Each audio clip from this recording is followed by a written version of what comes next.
जैसा कि हमने लास्ट एपिसोड में देखा था, मिस्टर सिन डैम को हक कर देते हैं। इवन वो उसे किस भी इसलिए करना चाहते थे ताकि वो उसे इस सब से दूर रख सकें, पर अनफॉर्चुनेटली उनका मार्बल कलर चेंज कर देता है।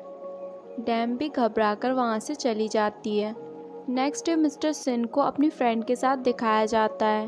वो उन्हें बताता है कि उनके मार्बल ने कलर चेंज कर लिया है, और ये बात सुनकर वो काफ़ी एक्साइटेड हो जाती हैं और मिस्टर सिन से कहती हैं, जब मेरा मार्बल ब्लू हुआ था तो मुझे तो काफ़ी खुशी हुई थी, पर जिस तरह से तुम्हारा मार्बल कलर चेंज कर रहा है ऐसा मेरे साथ नहीं हुआ था। वो मिस्टर सिन से पूछती हैं, वैसे तुम्हें कैसा फील हो रहा है? मिस्टर सिन का रिएक्शन काफ़ी ठंडा होता है। शायद वो डैम को लेकर परेशान थे।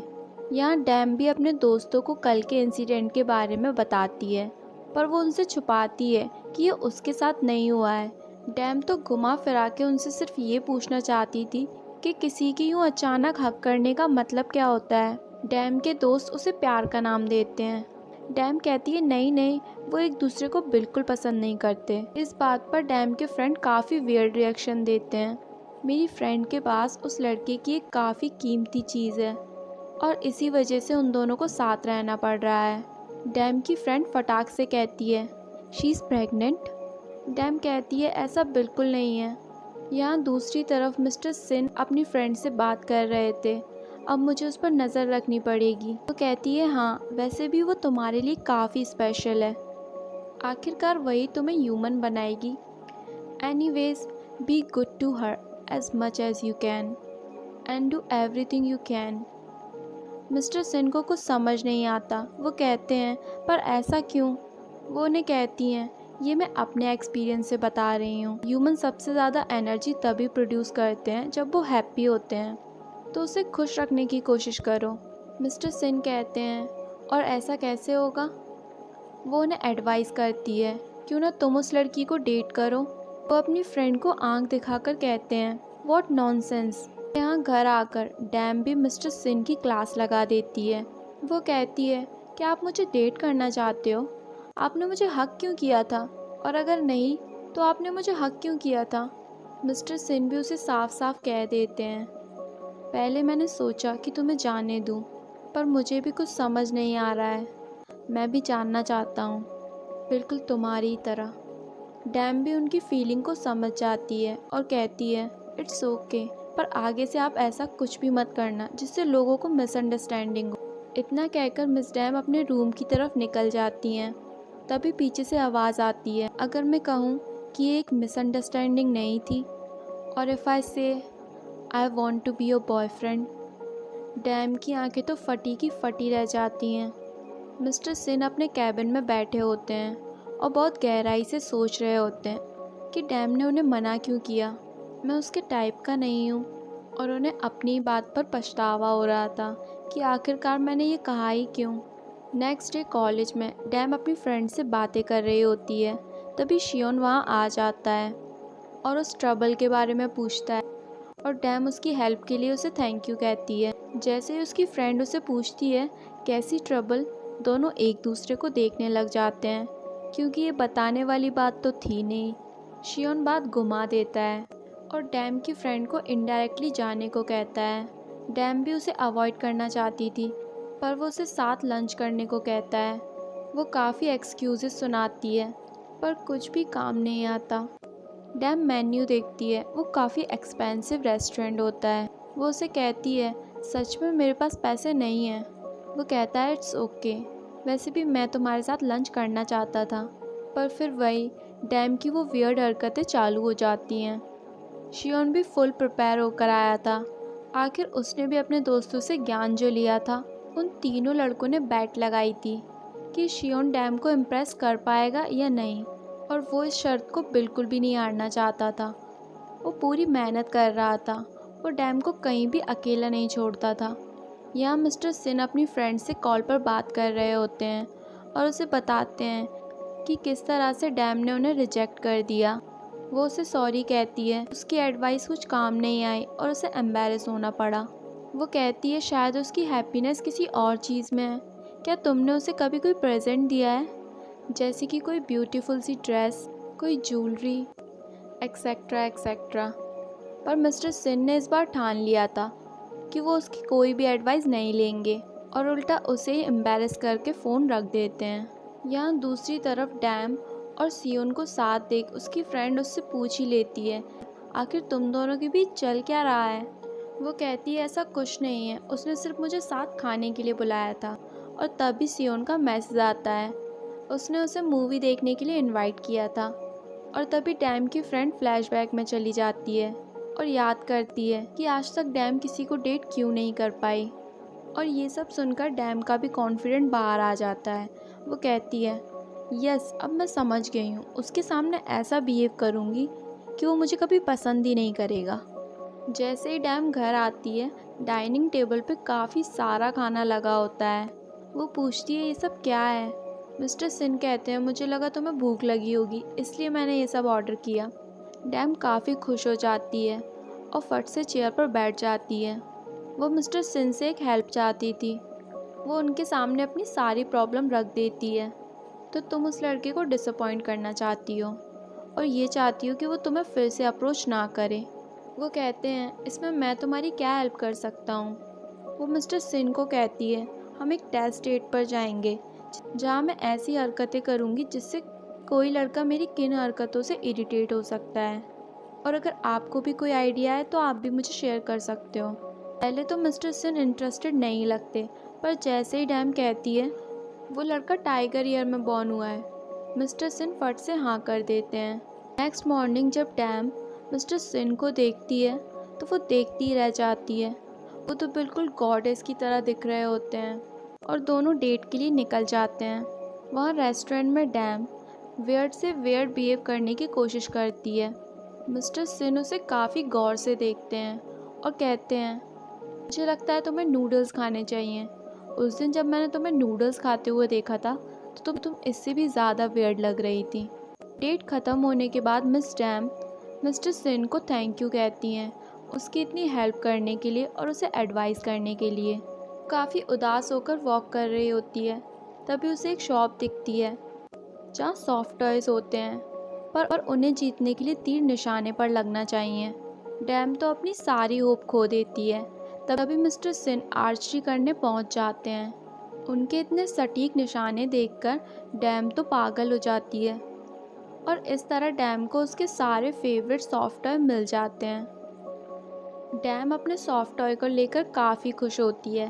वो मिस्टर डैम को क्यूट फेसेस बना के दिखाती है और कहती है हम दोनों बिल्कुल सेम लग रहे हैं ना।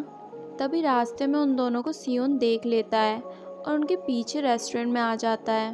वो उसके जस्ट पीछे होता है, उसे हाथ लगाने ही वाला होता है कि मिस्टर सिन उसे पीछे खींच लेते हैं। डैम मिस्टर सिन को इंट्रोड्यूस करती है, ही इज़, और अटक जाती है क्योंकि वो कहे क्या वो दोनों एक रूममेट हैं या फिर ये एक घूमियो है। तभी शियोन डैम से मूवी की बात करने लगता है। मिस्टर सिन कहते हैं क्या तुम ये बात बाद में कर सकते हो, और जाते जाते वो डैम के सर पर हाथ रख देता है जिसकी वजह से डैम की हालत काफ़ी बिगड़ जाती है। मिस्टर सिन उसके पेट पर हाथ रखते हैं जिससे उसे अच्छा फील होता है। मिस्टर सिन उसे समझाते हैं अगर तुम उस लड़के के साथ डेट पर जाओगी तब भी तुम्हें उस पेन का सामना करना पड़ेगा। जैसा तुम्हें अच्छा लगे वैसा करो, अगर तुम्हें वहाँ कोई प्रॉब्लम हो तो तुम मुझे कॉल कर देना। मिस्टर सिन की बातें सुनकर उसे काफ़ी ऑकवर्ड लगता है, पर उनके जाने के बाद वो मन ही मन काफ़ी खुश होती है। डैम के भाई को उस पर शक होता है क्योंकि वो कॉल पर काफ़ी वियर्ड बिहेव कर रही थी। वो नेक्स्ट डे उसके कॉलेज के बाहर खड़ा हो जाता है और डैम के फ्रेंड से मिलता है। वो दोनों सोच में पड़ जाते हैं कि डैम ने हमसे झूठ क्यों बोला, क्योंकि जिस फ्रेंड का उसने नाम लिया था ऐसी कोई फ्रेंड उसकी थी ही नहीं। और फिर क्या, दोनों मिशन पर लग जाते हैं डैन को एक्सपोज करने के लिए। पर जैसे ही वो डैम को एक लड़के के साथ देखते हैं, एक भाई की भाई वाली फीलिंग जाग जाती है। वो डैम को आवाज़ लगाता है। दोनों काफ़ी गुस्से में होते हैं। मिस्टर सिन उसे अपने घर में इनवाइट करते हैं। दोनों मिस्टर सिन पर भड़क जाते हैं। दोनों उन पर अटैक करने ही वाले होते हैं कि मिस्टर सिन सब कुछ रोक देते हैं और डैम से कहते हैं मैं इन दोनों की मेमोरी इरेज कर दूंगा, इन्हें कुछ भी याद नहीं रहेगा। और दोनों अचानक से गायब हो जाते हैं। डैम अपने भाई के लिए काफ़ी परेशान हो जाती है। वो उसे कॉल कर रही होती है पर उसका भाई पिक नहीं करता, जिस वजह से वो मिस्टर सिन को भी काफ़ी कुछ सुना देती है और अपने भाई को ढूंढने निकल जाती है। अपने भाई को सही सलामत पाकर उसे चैन की सांस आती है। पर डैम के घर में तो कुछ और ही चल रहा था। उसके जाने के बाद उसके भाई के दोस्तों ने उसके घर पे कब्जा कर लिया था। यहाँ मिस्टर सिन भी डैम को लेकर काफ़ी परेशान थे। ऊपर से उनकी फ्रेंड भी उन्हें ही ब्लेम करती हैं। मैंने कहा था ना उससे अच्छे से बिहेव करना, वो तुमसे काफ़ी छोटी है। अगर वो तुम्हारे पास लौट कर नहीं आई। वो अपनी फ्रेंड के सामने तो काफ़ी कॉन्फिडेंट बिहेव करते हैं कि वो छोटी ज़रूर है पर इररिस्पॉन्सिबल नहीं। पर जब वो घर आते हैं और वहाँ डैम नहीं होती तो वो काफ़ी अपसेट हो जाते हैं। वो उसे मैसेज करने का भी ट्राई करते हैं और उसे सॉरी कहने की कोशिश करते हैं, पर वो भी फेल हो जाता है। यहाँ दूसरी तरफ डैम भी काफ़ी गिल्टी फील करती है और मिस्टर सिन से कैसे अपोलोजाइज करें यही सोचती है। और फिर काफ़ी देर बाद डैम घर आती है। दोनों एक दूसरे के सामने होते हैं। ऐसा लगता है मानो एक दूसरे से सॉरी कहना चाहते हो। वो मिस्टर सिन से उनका फ़ोन मांगती है और अपने फ़ोन पे कॉल करती है। उसका फ़ोन वहीं काउच पर पड़ा होता है। वो मिस्टर सिन को उनका फ़ोन देते हुए कहती है, क्या आपने मेरा नंबर डिलीट कर दिया? वो कहते हैं, मैंने कभी सेव ही नहीं किया था। डैम कहती है, पर आपको मेरा नंबर सेव कर लेना चाहिए, कभी कोई इमरजेंसी हुई तो। और फिर खुद से उनके फ़ोन में अपना नंबर सेव कर देती है। यहाँ डैम और सियोन भी घर लौट रहे थे, तभी बारिश शुरू हो जाती है।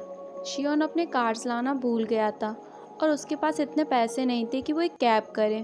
वो पहली बार बस में ट्रैवल करता है, वो भी डैम की वजह से। यहाँ दूसरी तरफ डैम को लगता है कि वो अपने प्लान में सक्सेसफुल हो गई है। यहाँ मिस्टर सिन डैम के लिए काफ़ी परेशान हो रहे होते हैं। मिस्टर सिन उसे कॉल करते हैं पर डैम के फ़ोन की बैटरी बिल्कुल डेड हो जाती है और उसका फ़ोन बंद हो जाता है। डैम मन ही मन सोचती है मिस्टर सिन भी उसके लिए काफ़ी वरिड होंगे।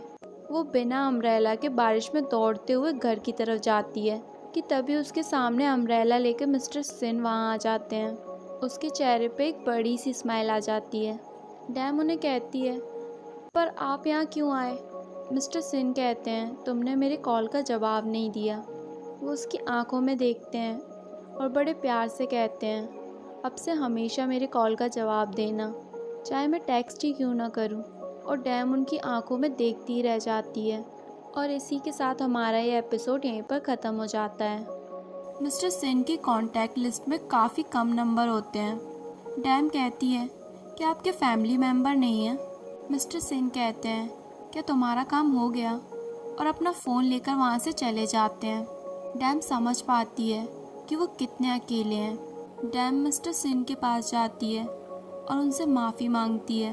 वो कहती है, आज जो भी हुआ मैंने आपसे काफ़ी रूड बिहेव किया, और थैंक यू भी कहती है उसकी डेटिंग में हेल्प करने के लिए।